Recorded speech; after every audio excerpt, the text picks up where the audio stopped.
Hey guys, I'm here to talk about Days recap this week for the 14th of July through the 18th.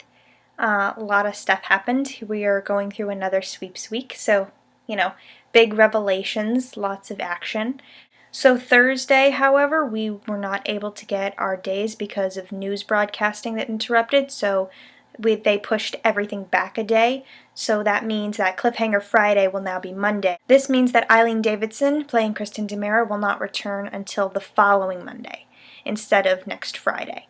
So that's all pushed back, thanks news.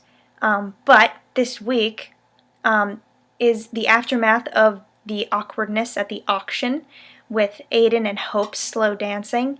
Sierra is kind of catching on to the romance in the air, and of course she's a little kid, so she loves it, and she says, "Mommy, why'd you stop dancing, and why can't we stay?" And then when Hope's like, "No, we have to leave, because this is getting too real, too fast, ain't ready for it," Sierra, being the little brat that she is, says, "Oh, is it about Daddy? Well, get over it, and, we can go back." What's basically happening is Aiden and Hope are avoiding the situation completely. They don't want to deal with it. They're just going to avoid each other at all costs. But I have a feeling that they're going to be pushed back together either by the pastor or their kids. It's going to happen because that's what Days does. But in other news, Teresa and Brady, it's confirmed they are married. They were married in Vegas. Go Teresa. She knows how to get a man, get him drunk. Turns out that when John came over, he and Teresa got in a fight, and he recorded her confessing that this was all a scam to get John to give her some money. And so she hit him in the head with a fire poker in order to keep him from talking, and just fell unconscious on the floor. And Teresa's like, "Oh my God, what do I do?" So, being the little evil genius that she is, she put the fire poker in Brady's hand, wiped her fingerprints off of it, or as much as she could. There probably still are fingerprints on it because she didn't do a good job. And she moved the body so it looked like Brady and John had a fight, and Brady was the one who knocked him unconscious. The good news is Brady was passed out drunk, so he can't remember anything. So as far as he knows, he nearly killed his father. In the hospital, Dan was like, "Oh, he's not out of the woods. I mean, see, this is serious stuff, And Brady is absolutely devastated. Oh my gosh. Which is only gonna mean that when he finds out, he's not gonna have any sympathy for her, because this is deep. She might get away with it for a while, but Abe's already suspicious of her story, and Marlena is absolutely infuriated, which is weird because, they've kind of been pushing her and Roman together, with the whole auction Giselle thing, and she's jealous, but now, of course, her love, John, is in the hospital, so that's going to come up as a thing. In other storylines, JJ and Jen are having a really rough time. This has not been their week because, sweeps come in and just ruin people's lives. JJ and Jen are really upset about Eve, and, she gets into a fight with Abigail over it. And JJ at first is like, "Well, maybe we should hear her out, come to a compromise." And then somewhere along the line, he says, "You know what? You better be in for a fight, because you're not going to get away with this, and I'm on Team Horton all the way." So that's where JJ is, which isn't going to, do anything good for Paige, but that's where he's stated he's at, so we'll see where that leads. Abigail, after she yelled at Eve, of course, she went to go tell Ben everything, because of course she needs to tell him the truth, because she's just such a little saint, isn't she? However, Sammy beat her to it, and Ben was surprisingly taking it a little too well. It's just kind of weird, like you found out your girlfriend had an affair with a married man, and you're just like, "Oh yeah, that's none of my business, I'm totally cool with that." I don't care if he's grown up a lot, I don't care if he's wildly mature, no one's that cool, I'm sorry.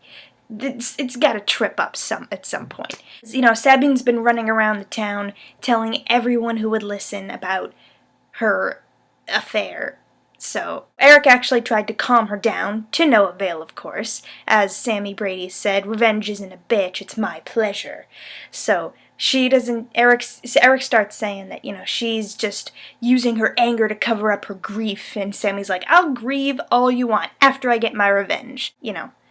No time for preachy stuff right now. Sammy's getting her revenge, and no force on earth is gonna stop her from doing it. Will says as much to EJ when he visits him in prison, which I feel really bad about, because if there's one thing that's gonna suffer here, it's the kids, and we're gonna start with Will. Wilson is having a really rough time with Lucas and Adrian putting their 2 cents into this. And additionally, the job that Will got writing for the magazine, first story, it's covering your mom and EJ, which, hello, conflict of interest. Like, why the heck would you give that to that guy? Conflict. But of course, this is a soap opera. Abigail visited EJ after she told Ben everything. And the question is, did Abigail ever love him? And her response was, no, it was never about love. And I think she kind of expected him to disagree, because he said, the first thing I'm going to do is get Samantha back. And she's like, oh, okay, yeah, good luck with that.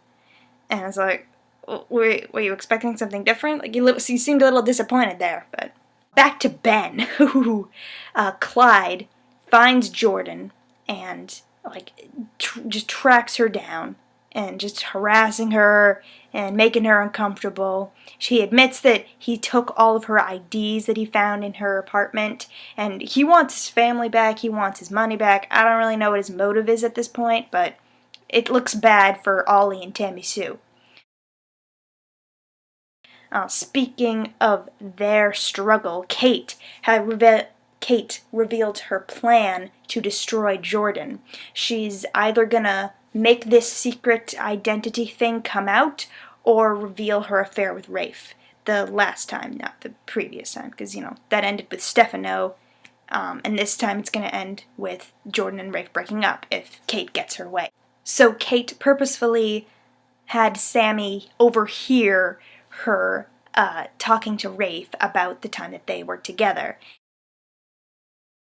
Rafe came over to deliver a subpoena that, requires the CEO of Titan Enterprises to, hand over paperwork and stuff for the case, which they, complied to, because, they're planning on destroying the company anyway. But the biggest news that Kate has this week is that she is moving into the mansion.